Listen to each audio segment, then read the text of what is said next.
fond, ma vie, elle est un petit peu entre deux façons d'être moi. C'est-à-dire, tu as la femme d'un côté, tu as l'artiste de l'autre. La femme, au fond, elle se fait bouffer par l'artiste, clairement, mais très très clairement. Tu vois, souvent on me demande pourquoi tu crées. Ben pourquoi? Parce que si je ne fais pas, j'ai mal. Parce que si je ne fais pas, il y a quelque chose, il y a un manque physiologique, il y a un manque à l'intérieur et c'est difficile à expliquer. C'est plus fort que c'est plus fort que les besoins de base. Tu vois, j'ai plusieurs paires de lunettes. J'ai 3 paires de lunettes qui ont pour moi un sens, d'accord? Donc on a les lunettes de l'être humain. Alors celles-là, je les adore. D'ailleurs, le jour où elles casseront, je râlerai. Qui généralement se portent les cheveux détachés. Ça, c'est important, parce que là, c'est l'être humain, d'accord? Et puis toutes les autres lunettes, c'est-à-dire le 95% de mon temps, vont être cheveux détachés. Et oui, je sais, j'ai toujours un mulet. Et donc, nous avons celles-ci qui sont généralement les lunettes de cours. Donc, c'est des lunettes d'atelier, donc ça, c'est les lunettes de la prof. Mais c'est aussi les lunettes que j'ai un peu tout le temps accrochées au nez.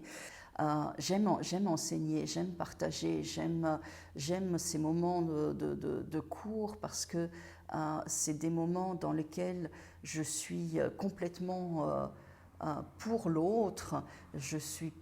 C'est à la fois hyper reposant parce que je ne suis pas moi en train de me bagarrer avec l'artiste, je suis celle qui permet à l'autre d'être et permet à l'autre d'aboutir une certaine partie de son projet.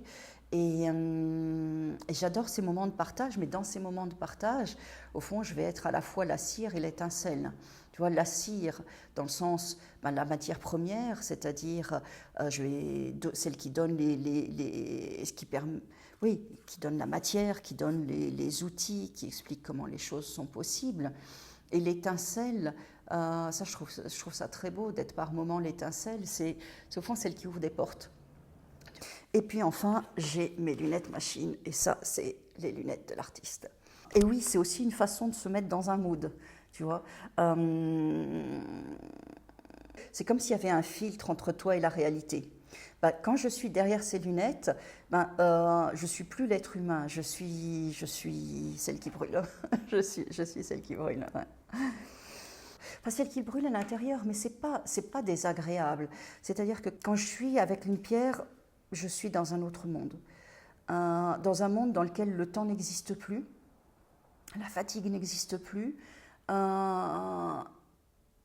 il y a plus que moi et elle, mais c'est presque des moments modifiés de conscience. C'est-à-dire que, et d'ailleurs c'est des moments modifiés de conscience parce qu'il y a une ambiance très spéciale quand je suis avec mes machines, c'est-à-dire que tu as beaucoup de bruit, tu as la poussière, tu as l'odeur de la pierre, tu as des éclats possibles. J'ai évidemment les lunettes, le masque. Moi, ce bruit des machines, il va être extrêmement assourdi. Je ne vais pratiquement pas l'entendre puisque j'ai ces intra-auriculaires et il va y avoir un morceau de musique qui va passer en boucle. Ça va me permettre de me mettre dans un état d'auto-hypnose et donc de rallonger, de pratiquement doubler ce temps de concentration. Mais aussi, ça me permet d'être vraiment complètement en dehors du monde, c'est-à-dire en dehors de la vie, en dehors de la société. Je ne suis vraiment qu'avec la pierre et il n'y a plus que ça qui compte. Et c'est assez magique.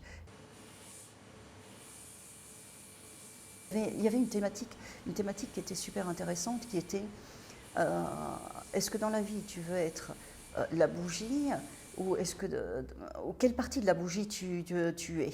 Est-ce que tu es la cire, c'est-à-dire ce qui fait la matérialité de la bougie? Est-ce que tu es la mèche, donc ce qui implique qu'il peut y avoir une flamme? Est-ce que tu es l'étincelle qui va donner la flamme ou est-ce que tu es le feu? Et ça m'a fait vraiment beaucoup penser à mon nom de famille, Ardevol, que j'ai eu beaucoup de peine à accepter. Bon, j'ai une histoire familiale compliquée, j'ai des bagages, on a tous des bagages, je sais. D'ailleurs, j'ai très très longtemps signé Isa, IZA, pas comme un diminutif d'Isabelle, mais plutôt comme un acronyme. C'est-à-dire le I, c'est Isabelle, c'est moi l'humain. Le A, c'est Ardevol, donc c'est tout ce poids familial. Et le Z, c'est le contraire du A. Donc ça serait un peu l'artiste. Et puis l'idée, c'est que, tu vois, si je prends le A et le Z, c'est le début et la fin de l'alphabet, le I, ça serait un peu comme dans une balance. Tu vois, dans une balance, tu pourrais avoir le point d'ancrage et puis deux plateaux, un avec le poids du passé et l'autre avec ce que tu veux faire, c'est-à-dire un avec l'alpha et l'oméga. Ensuite, quand je suis revenue en Suisse en 2009, j'ai commencé à écouter mon nom dit en français. L'art de voler, l'art de haut vol, l'art de prendre son envol. Je trouvais que c'est un nom qui est assez magique pour une artiste. C'est un nom catalan et qui veut dire celui qui brûle. Et il a souvent été interprété comme le coléreux. Est-ce que ce sens originel de celui qui brûle, c'était pas aussi, ça me ressemblait pas aussi énormément, mais pas dans le sens le coléreux, mais dans le sens celui qui brûle à l'intérieur, celle qui n'arrive pas à trouver le repos, celle qui est toujours en recherche, en manque, qui a besoin d'aller plus loin sans savoir exactement pourquoi elle y va. Ça me parle parce qu'à l'intérieur, vraiment, vraiment deep inside, hein, je peux même le noter, hein, c'est pas au cœur, c'est vraiment au niveau du plexus solaire, il y a quelque chose d'insatisfait. Il y a quelque chose, mais c'est pas insatisfait dans le sens mécontent, c'est insatisfait dans le sens pas complet, pas exactement ce que je voudrais, tu vois, c'est pas une question de jugement, mais c'est une question de manque. Et cette notion de manque, je passe ma vie à travailler dessus. Et donc je travaille dessus dans l'action quand je suis dans mes sculptures. Je travaille dessus à des moments très rares par l'écriture. Et j'adore ces moments. Mais j'ai aussi besoin de lenteur. Tous les gens qui me connaissent me voient speed. Et je suis très speed. Mes gestes sont rapides, la façon dont je parle est rapide, je suis toujours en stress, je suis toujours en train de courir d'un endroit à un autre. J'aime que le geste soit net, qu'il soit précis, qu'il soit rapide et qu'il soit exact. Et tout d'un coup, quand je suis face à la matière, je deviens lente. Je deviens lente et ça ne m'impatiente pas. Il y a presque un éloge de la lenteur. C'est-à-dire que tout d'un coup, mes gestes se ralentissent, mon rythme cardiaque se ralentit, ma respiration se ralentit. D'ailleurs, je travaille énormément avec ma respiration, c'est-à-dire que quand je vais faire un geste très précis, je vais travailler en apnée, parce que le fait de travailler en apnée, ça va impliquer d'annuler le mouvement corporel, le mouvement des poumons, et qui va rythmer tout notre corps. Et là, tout d'un coup, oui, c'est comme s'il y avait un processus de paix intérieure qui se mettait en place. Et puis, il se passe quelque chose de spécial entre la pierre et moi. Et je suis, quand j'ai passé une après-midi, une matinée, quand j'ai passé quelques heures avec la pierre, tout d'un coup, il y a une sorte d'accord qui se crée, une sorte de plénitude. Je suis bien. Et tout d'un coup, il y aura toute une partie de stress. Peut-être que c'est cette partie d'inadéquation avec la société que je ressens toujours et qui, quand je me mets à travailler avec la pierre, tout d'un coup n'existe plus. Il y a un côté musculaire, un côté physique, un côté technique énormément dans la pierre, mais il y a une osmose qui se fait entre moi et elle et tout d'un coup, tout devient fluide, tout devient dans l'ordre des choses, tu vois. C'est comme si je suis au bon endroit, au bon moment, en train de faire la bonne chose. Là, je suis bien. Et puis, c'est vrai que je travaille différemment la terre et la pierre. Tu vois, là, on est sur un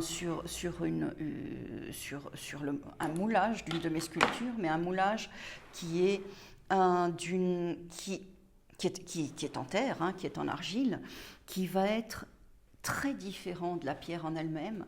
Déjà parce qu'on n'a pas cette profondeur de la pierre, mais qui va me permettre de m'exprimer différemment. Parce que, tu vois, moi, de mes sculptures, je vais faire un maximum de 4 exemplaires. Je vais tirer un maximum de 4 exemplaires. Normalement, le sculpteur, il a le droit de tirer jusqu'à 12 exemplaires. Moi, je vais tirer un maximum de 4. Pourquoi? Parce que ça me permet, justement, et là on revient à l'éloge de la lenteur, ça me permet de replonger dans cette sculpture et de lui donner une âme qui va être vraiment son âme à elle. Et là, ce tirage-là en pierre, en terre, déjà on voit que je vais retravailler un peu les formes parce que la terre ne prend pas la lumière de la même façon que la pierre, mais celle-ci elle va être noire mat. Et donc, ne serait-ce que par la couleur et par le fait de retravailler chacune des formes, ça va me permettre de donner une vraie unicité à ce tirage-là. Et donc, si je voulais expliquer un petit peu ce que je recherche, au fond, j'essaie de rechercher une sorte d'équilibre. C'est un petit peu comme un funambule, tu vois, qui marcherait sur un fil et qui sait que d'un côté il y a le vide, de l'autre côté il y a le vide, et il faut trouver ce point d'équilibre qui est pratiquement impossible et qui ne sera fait que de chute d'un côté à de l'autre, mais que à force de chuter d'un côté à l'autre, il y aura un cheminement qui va se marquer. Souvent, ce que je dis, c'est que pour moi, la vie, c'est pas de l'eau tiède. C'est un mélange d'eau brûlante et d'eau glacée. C'est que fait de choses merveilleuses et de choses terribles. Mais des choses moyennes, oui, comme tout le monde, il en arrive tout plein, mais ce n'est pas ça qui va faire que ma vie soit belle. C'est cet équilibre entre le terrible et le merveilleux. Et si tu regardes sur toutes mes œuvres, il y a toujours cette ambivalence, il y a toujours cette dualité, il y a toujours à la fois beaucoup de souffrance et presque une extase et beaucoup de douceur. Tu vois, celle que je suis en train de terminer, La Belle Endormie, qui va donc être un monument du souvenir, donc qui va aller dans un cimetière, elle est à la fois extrêmement paisible. Si tu regardes son visage est extrêmement paisible, et pourtant, il y a des larmes qui coulent le long de son visage. Et pour moi, ce n'est pas contradictoire. Toutes mes sculptures, absolument toutes, ont été faites dans des blocs de rebut. Ça fait partie intrinsèque, ça fait partie complètement de ma démarche. C'est quelque chose qui fait vraiment sens pour moi. Aucune de ces pierres n'est une pierre neuve. Très souvent, c'est des blocs qui sont trop veinés pour la sculpture, soi-disant, parce que justement, la veine va impliquer une différence de densité, donc un travail qui va devoir être plus précautionneux. Donc, ça va impliquer un geste aussi beaucoup plus dans la présence à la pierre. Et mes marbres sont pratiquement tous, non, ce sont tous des anciennes pierres tombales. Et une ancienne pierre tombale, c'est une pierre qui a été une centaine d'années à l'extérieur, donc une centaine d'années face au changement climatique. Mais la majorité des marbres qui sont utilisés ici en Suisse sont des marbres exportés. Donc le fait de ne travailler qu'avec des pierres qui ont déjà servi, qui ont déjà eu une première vie, implique de travailler avec des pierres dont l'empreinte environnementale a, entre guillemets, déjà été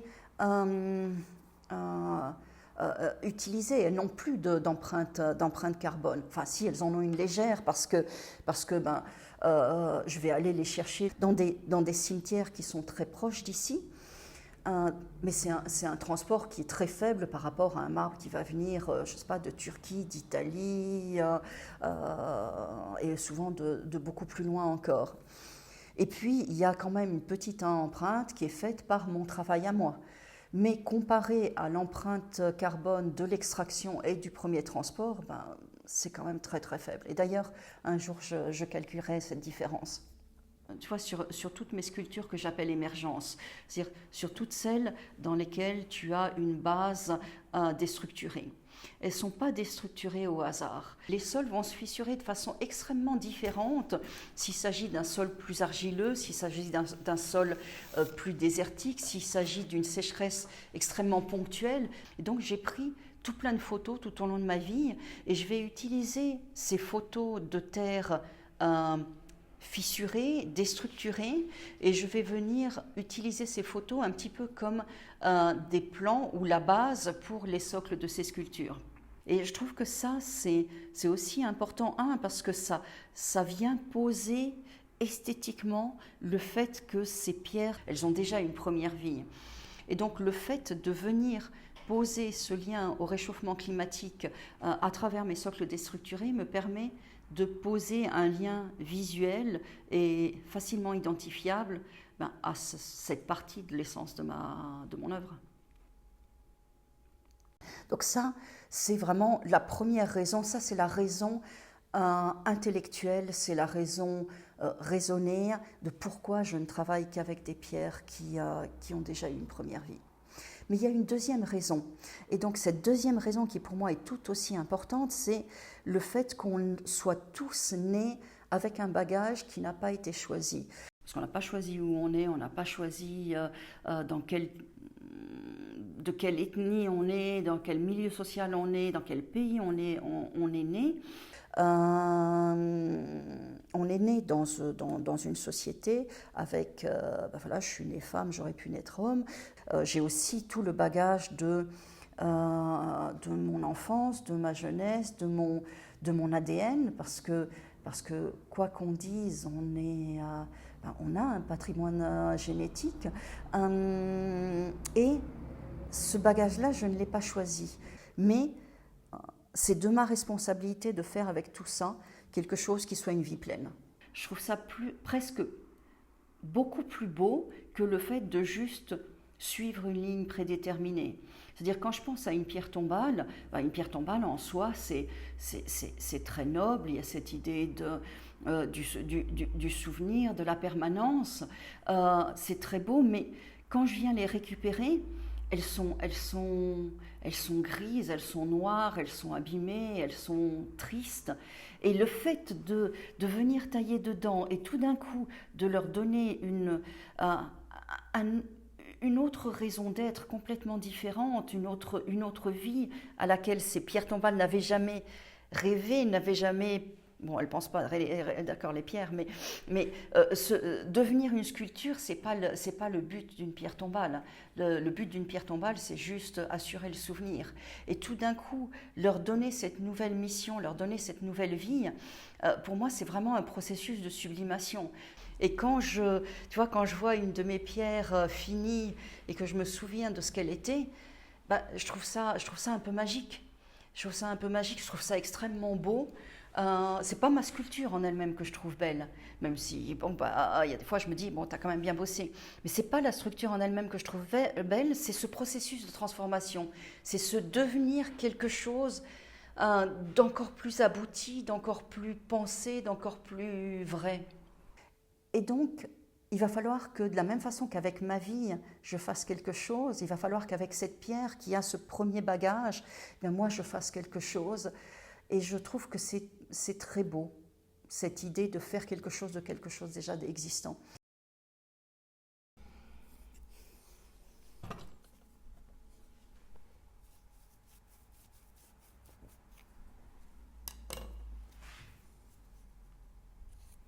Et donc j'ai commencé, tu vois, je vais toujours commencer sur ces pierres à d'abord enlever une première couche, la première couche de scorie, c'est-à-dire la première couche de pierre qui s'est transformée en calcite. Et ça, c'est aussi extrêmement symbolique, tu vois. C'est un petit peu comme le visage qu'on montre à l'autre, et puis en dessous, le vrai soi. Très souvent, socialement, il est pensé que si on montre ses émotions, et d'ailleurs là, je sens que ça monte un petit peu, on est fragile, on est faible. Et moi, je pense que c'est le contraire. C'est le fait de ne pas les accepter, de ne pas les vivre, qui va impliquer cette faiblesse. Et oui, vraiment, j'ai décidé d'enlever cette carapace morceau à morceau et d'être dans la vie blessable. Quand je dis blessable, c'est-à-dire que je veux assumer cette humanité et cette possibilité d'émotion, parce que je pense que c'est ce qui vraiment me fait humaine et c'est ce qui vraiment me rend particulière. Et c'est pas grave si ça fait mal. Tu vois, je reviens au décès de mon frère. Quelques jours avant, j'ai eu quelques moments avec lui, enfin quelques instants avec lui que j'ai vraiment apprécié. Et je lui ai dit, quand tu vas partir, ça va me faire mal. Ça va me faire vraiment mal, mais je suis d'accord. Et je pense que c'est comme ça que j'ai envie de vivre. Parce que le fait, tu vois, que de temps en temps ça fasse mal, ça veut dire que de temps en temps, ça va aussi être magique. Tu vois, de temps en temps, la plénitude de la joie ou la plénitude de la tendresse ou de l'amour va être tellement plus forte, parce qu'aussi, j'accepte la plénitude de, de temps en temps, ça va faire mal. Au fond, mon œuvre, tout ce que je fais, c'est avant tout une quête de sens. Parce que justement, le sens en lui-même, je ne l'ai pas encore trouvé. D'accord ? Je suis toujours dans cette quête. Et il faut trouver... Attends, on va... Tiens, efface ça, on recommence. Parce que cette histoire de quête de sens, elle est vachement importante. Elle est vachement importante parce que j'en suis absolument convaincue que cette quête de sens est plus importante que chacune de mes œuvres. Je ne sculpte pas pour faire une œuvre, je sculpte parce que je suis en recherche de ce quelque chose que je n'ai pas encore trouvé. Il y a un poème de Neruda qui dit « Caminante no hay camino, el camino se hace al andar ». C'est-à-dire, toi qui marches, il n'y a pas de chemin, le chemin c'est toi qui le fais en marchant. Et je ne cherche pas, tu vois, je ne cherche pas le Graal. Pour moi, le Graal n'existe pas. Et je n'ai pas envie d'obtenir le Graal. Mais je recherche le Graal que je ne vais jamais retrouver et que je ne vais jamais atteindre. Mais si je ne le cherche pas, je ne serai pas entière.